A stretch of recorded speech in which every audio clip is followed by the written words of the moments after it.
In my younger and more vulnerable years, my father gave me some advice that I've been turning over in my mind ever since.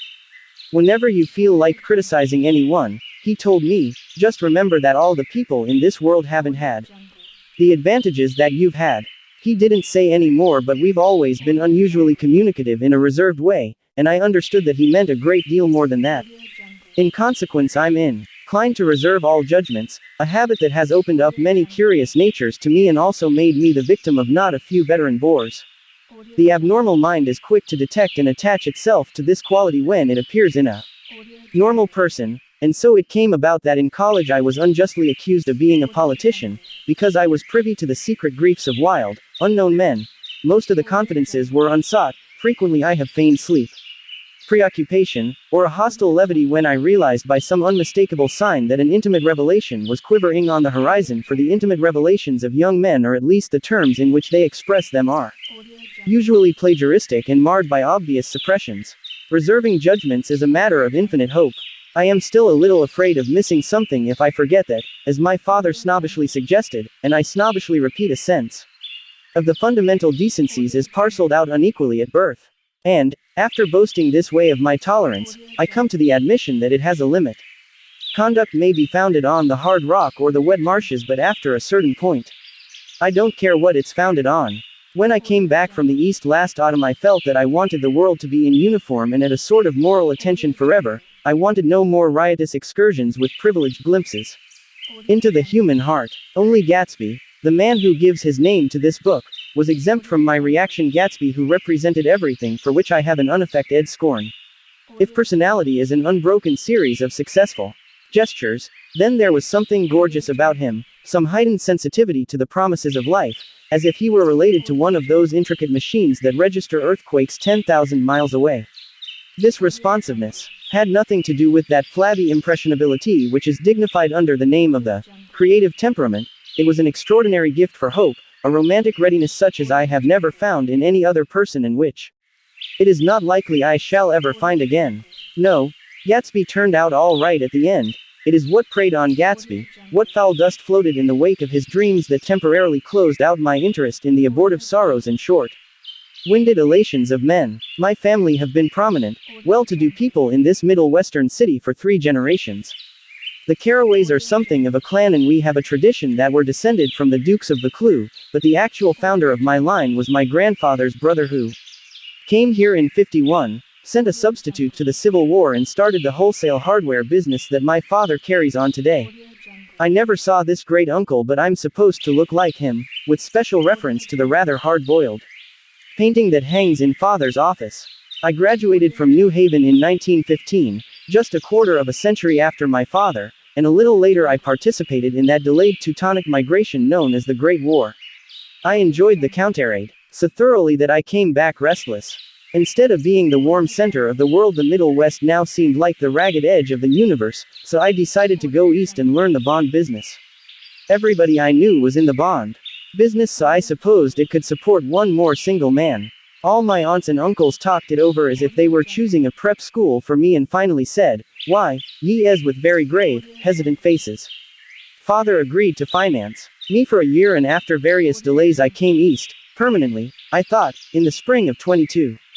The practical thing was to find rooms in the city, but it was a warm season and I had just left a country of wide lawns and friendly trees, so when a young man at the office suggested that we take a house together in a commuting town, it sounded like a great idea. He found the house, a weather-beaten cardboard bungalow at $80 a month, but at the last minute the firm ordered him to Washington and I went out to the country alone. I had a dog, at least I had him for a few days until he ran away, and an old Dodge and a Finnish woman who made my bed and cooked breakfast and muttered Finnish wisdom to herself over the electric stove. It was lonely for a day or so until one morning some man, more recently arrived than I, stopped me on the road. "How do you get to West Egg Village?" he asked helplessly. I told him, and as I walked on I was lonely no longer. I was a guide, a pathfinder, an original settler. He had casually conferred on me the freedom of the neighborhood. And so, with the sunshine and the great bursts of leaves growing on the trees, just as things grow in fast movies, I had that familiar conviction that life was beginning over again with the summer. There was so much to read for one thing, and so much fine health to be pulled down out of the young breath-giving air. I bought a dozen volumes on banking and credit and investment securities, and they stood on my shelf in red and gold like new money from the mint, promising to unfold the shining secrets that only Midas and Morgan and Maecenas knew. And I had the high intention of reading many other books besides. I was rather literary in college. One year I wrote a series of very solemn and obvious editorials for the Yale News, and now I was going to bring back all such things into my life and become again that most limited of all specialists, the well-rounded man. This isn't just an epigram. Life is much more successfully looked at from a single window, after all. It was a matter of chance that I should have rented a house in one of the strangest communities in North America. It was on that slender riotous island which extends itself due east of New York, and where there are, among other natural curiosities, two unusual formations of land. 20 miles from the city, a pair of enormous eggs, identical in contour and separated only by a courtesy bay, jut out into the most domesticated body of salt water in the Western Hemisphere, the great wet barnyard of Long Island Sound. They are not perfect ovals. Like the egg in the Columbus story, they are both crushed flat at the contact end, but their physical resemblance must be a source of perpetual confusion to the gulls that fly overhead. To the wingless, a more arresting phenomenon is their dissimilarity in every particular except shape and size. I lived at West Egg, the less fashionable of the two, though this is a most superficial tag to express the bizarre and not a little sinister contrast between them. My house was at the very tip of the egg, only 50 yards from the Sound, and squeezed between two huge places that rented for 12 or 15,000 a season. The one on my right was a colossal affair by any standard. It was a factual imitation of some Hôtel de Ville in Normandy, with a tower on one side, spanking new under a thin beard of raw ivy, and a marble swimming pool and more than 40 acres of lawn and garden. It was Gatsby's mansion, or rather, as I didn't know Mr. Gatsby, it was a mansion inhabited by a gentleman of that name.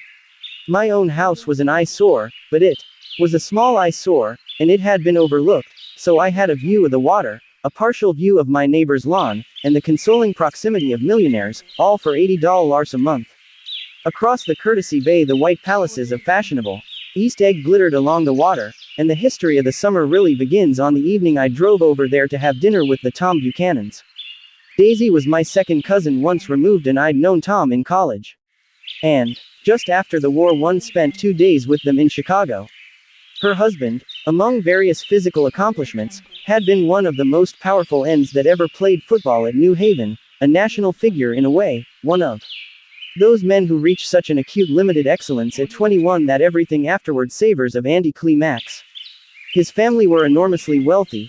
Even in college his freedom with money was a matter for reproach, but now he'd left Chicago and come east in a fashion that rather took your breath away. For instance, he'd brought down a string of polo ponies from Lake Forest. It was hard to realize that a man in my own generation was wealthy enough to do that. Why they came east I don't know. They had spent a year in France, for no particular reason, and then drifted here and there unrestfully wherever people played polo and were rich together. This was a permanent move, said Daisy over the telephone, but I didn't believe it. I had no sight into Daisy's heart, but I felt that Tom would drift on forever, seeking a little wistfully for the dramatic turbulence of some irrecoverable football game.